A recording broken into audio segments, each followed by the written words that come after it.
in the ONC legislation, there are important elements of the Northwest Forest Plan that are retained, starting with the approach to aquatic ecosystem protection. Now, working with some of the scientists like Dr. Gordon Reeves, who helped create that aquatic strategy, we've been modifying it, but we retain the essential elements of it. And its protective nature, that's retained. The key watersheds, as an example, that were identified in the Northwest Forest Plan are retained. The buffers, the concept of the buffers are similar. They've been somewhat modified, but the ideas there modified based on recent science. So first off, the aquatic ecosystem protection is certainly one of the backbones of the ONC legislation. It's an update that retains both its function and its major elements, but it's considering the latest science. Then in terms of old growth protection, we really left that incomplete in the Northwest Forest Plan. In that, the idea being that most of the old growth, and let's talk about forests over, say, 120, 150 years, most of those forests were reserved, especially up in what we call moist forests. We divide protection in a moist forest and dry forest. In the moist forest, the classic Douglas fir old growth that we all think about, we left it incomplete. We left some of the old growth available for harvest in the Northwest Forest Plan. Under the Senator's legislation, now there is an old growth legacy network, and we really have finished the work we started in the Northwest Forest Plan in terms of old growth protection.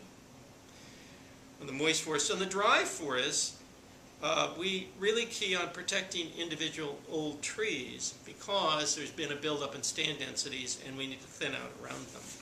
But again, there is protection on trees over 150 years of age all across the ONC lands, and that protection did not exist before.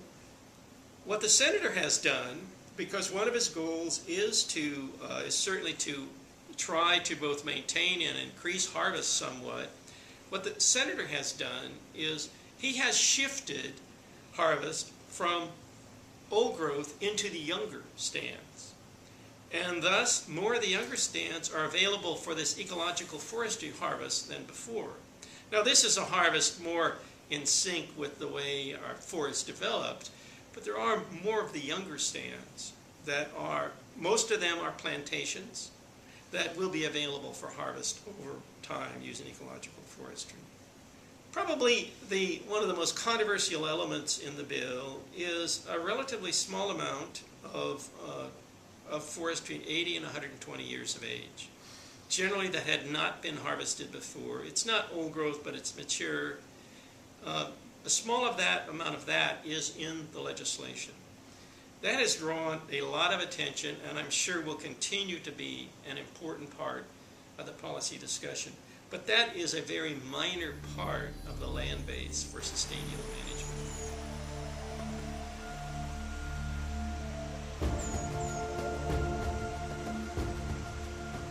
Is how much of the 80 to 120-year-old that sort of is between the older forest and the old growth and the younger forest, much of which has been previously harvested. How much of that are you counting on in the legislation? And I'm going to focus on the moist forests, these Douglas fir, western hemlock forests that really have that significant old growth and what we often think of as Pacific Northwest forests. I'm going to focus on them. The moist forests are the ones that would have, on a 100-year rotation, this variable retention harvest, where you remove about, or you retain about 1/3 of the forest and remove about 2/3, but leave scattered trees and clumps all through it. And any really old trees you find. On that, of this moist forest variable retention harvest, of the land base for that, 8 to 10% of it is older than 80 years, between 80 and 120, 8 to 10% of it. So it's a portion of it, but it's certainly not the dominant portion. Right. Just for a little background, this variable retention harvest is a form of something called regeneration harvest, in which you open up the stand, and often people then rapidly plant trees, commercial trees, to grow the next crop. First off, we look at it a little differently. If we open up the stand, we really want a period for the shrubs and the forbs, which all sorts of wildlife, including big game like. So we're not going to rush the next stand into production in any way. It's going to take quite a long time. In fact, we're thinking of 100 years.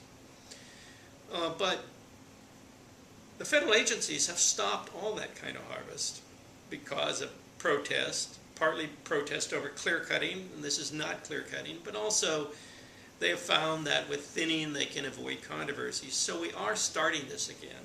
The legislation calls for starting it again. And so people might say, well, okay, I understand the argument at the stand level that we lack these kind of openings, that they're important ecologically, but they might say, I'm concerned about how extensively you're going to apply this. So we've done a number of calculations, and to create the underpinning for the harvest levels that the senator is talking about. And our results show that in the first decade, approximately 2% of the O&C lands would have this kind of harvest in the first decade. That's the decade to which the forest plan would apply before there'd be revision. In other words, 98% of the O&C lands would not have this kind of harvest in the first decade.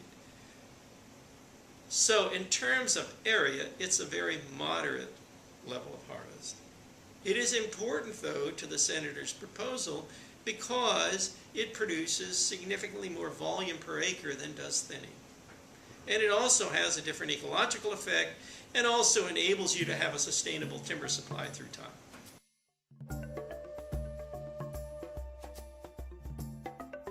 We're not finding the game, and they're in my pasture. That's where they are. That's where they get something to eat. Yeah. And they really do a number of my apple trees, but we love them.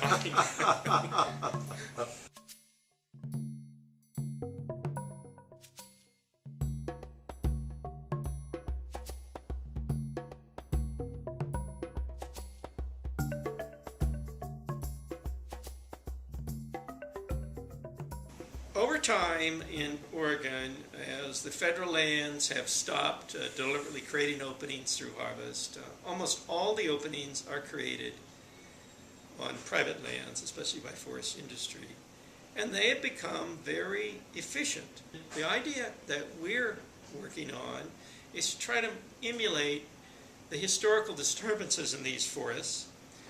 When a fire came through, yes, it created openings, but it leave patches of live trees, it would leave individual live trees, it would leave dead trees, and then there'd be a rebirth. And in that rebirth, the first stage would mainly be shrubs and forbs, with the little trees poking their heads through. Well, of course, that's the forage for the big game and so many other things.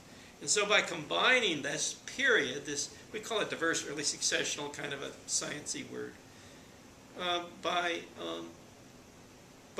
combining this nurturing of the diverse early successional with retaining the structures, we think it'll be much more amenable to big game, both deer and elk, and pull them back to our federal lands. Public surveys consistently say that among the most important values that people place on forests is clean water and fish habitat, especially for salmon. So from the beginning, in working on this legislation, it was clear there had to be a very strong aquatic component. And in fact, much of the bill is about that and all the different elements of it. There are two questions that we really looked at. How can you be sure that during logging that water and fish are protected? And then how can logging assist in enhancing these habitats? So we really took both of them we started with the Northwest Forest Plan and found that we could, in fact, working with Dr. Gordon Reeves of the P&W station, research station, we found that we could, in fact, tighten the buffers somewhat while still providing all of these benefits, and that were achieved under the Northwest Forest Plan for fish and water. And that is both the result of new science and a better understanding of how to do this. And so that buffer system became very integral to the overall plan. And the extent of the buffers are many times that of the Oregon Forest Practice Rules. Yes, you certainly can provide, based on Dr. Reeves' work, provide a very high level of protection with a somewhat contracted set of buffers. Beyond that, though, there are the key watersheds in which the larger buffers are retained. There are drinking water areas in which the larger buffers are retained. And there are a number of other elements in key watersheds and drinking water areas in terms of being very careful about roads and other considerations. The research scientists, ecologists say they want thinning to occur down there, that stream. They want to create that diversity, introduce hardwoods, provide some light. That will benefit the aquatic system. And also, under the work that Dr. Spies and Dr. Rees have done, they've developed some amounts of trees you want to tip right into the stream, and you do that to make sure that the wood recruitment continues right during the harvest and after the harvest. So we are considering, and the legislation really does a call for some thinning down near streams to provide those ecological benefits for fish and the whole aquatic system.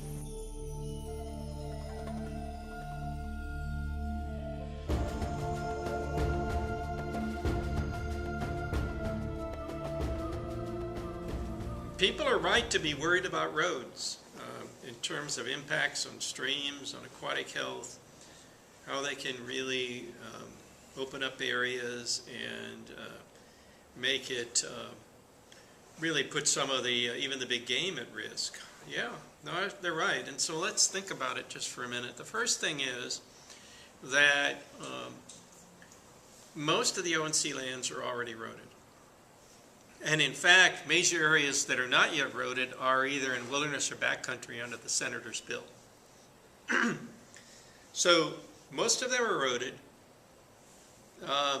In many cases, the roads haven't been used for a while, thus they may be grown over and they have to be reconstructed when there is going to be logging, and that itself has, if you're not real careful, that can be somewhat perilous in terms of impact on streams. And of course, BLM has a lot of rules that they're supposed to follow, but roads are a reason for concern. So our current strategy, or the BLM's current strategy, is to take small amounts from each stand through thinning. And thus, to achieve any harvest level, they have to have an amazingly extensive active road system.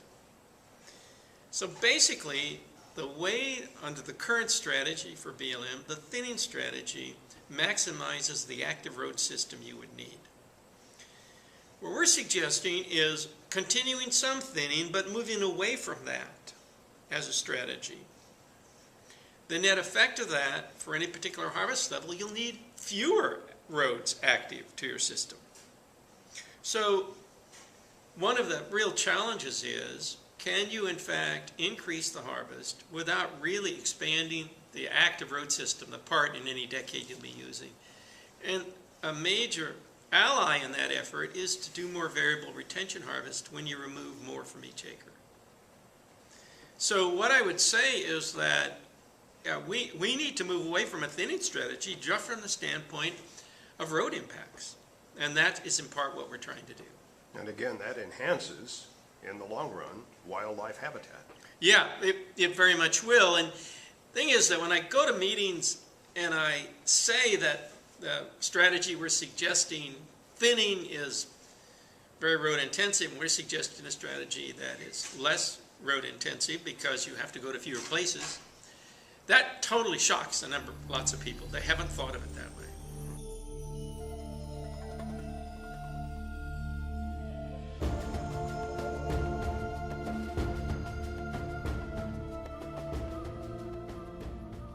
We are not caring for those forests as we should.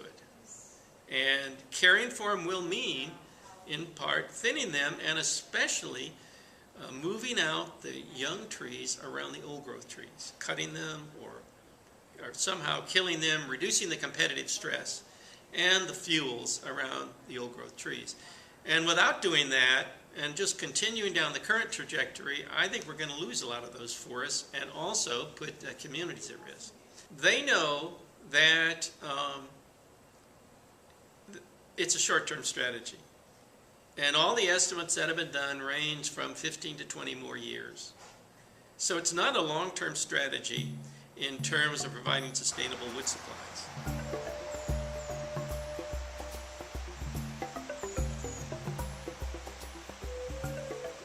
The status quo doesn't create any openings to speak of. This botanical treasure that comes when you open things up and let sunlight to the ground, whether it's nuts and fruits and shrubs and all the animal life that you see. The federal lands don't create those openings anymore. They aren't created on private lands. So it turns out, as I've said and others have said, this diverse early seral is now scarcer than old growth. It's more rare than old growth. And it's a really important part of our ecological system.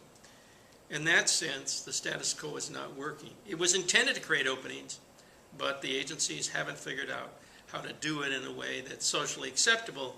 And we're hoping that these newer ideas in ecological forestry and variable retention harvest will click.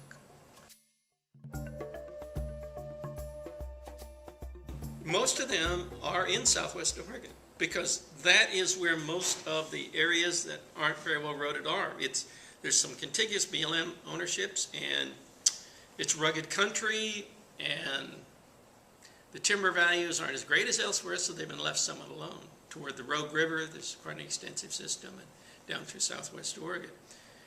And those are areas that basically they're going to wall off from timber harvest and road building, and just let them go. Now, to anyone who cares deeply about conservation of these forests, administrative rules that can just be changed from administration to administration, it's got to leave you nervous. So what's happened is that the senator he decided that he wanted to try to help Oregonians think this through, to come up with permanent protections. And those permanent protections are in all these categories we've been talking about. The first, Old Growth Legacy Network, legislating the key watersheds, backcountry areas, some new wilderness, botanical areas.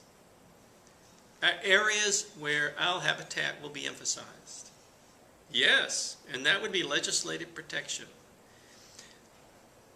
When Jerry Franklin and I, who's my close colleague and has worked on all of this and is a well-known old growth ecologist, I've got to admit that when I first heard about this Old Growth Legacy Network, I told the senators, that would be a dream come true for us. We've worked at this. Jerry for 40 years, me for 20 years. We'd like some permanence to this before we go to the old forester's home. And this is a chance to have it. Do you think that this legislation and the research and the new science behind it could be a model for the future management of our forests in the country? Well, I think,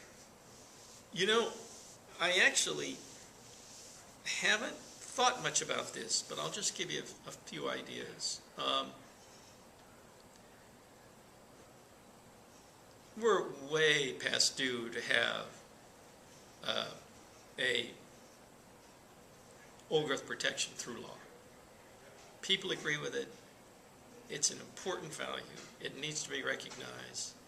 Yes, we have wilderness and we have backcountry, but to actually legislate old growth protection, we're way past due on that. So in that ways, yes, it is.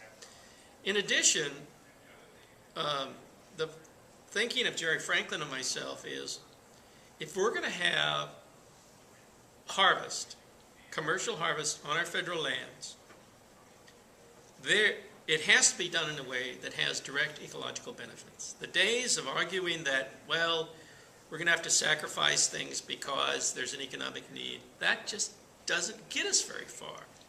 And so we really have to turn this around to, rather than creating, as an example, tree farms or taming nature, we have to tend it. We have to do an ecological forestry approach that will provide an ecological foundation to all that's been done. I think that is the future of our federal lands. I do.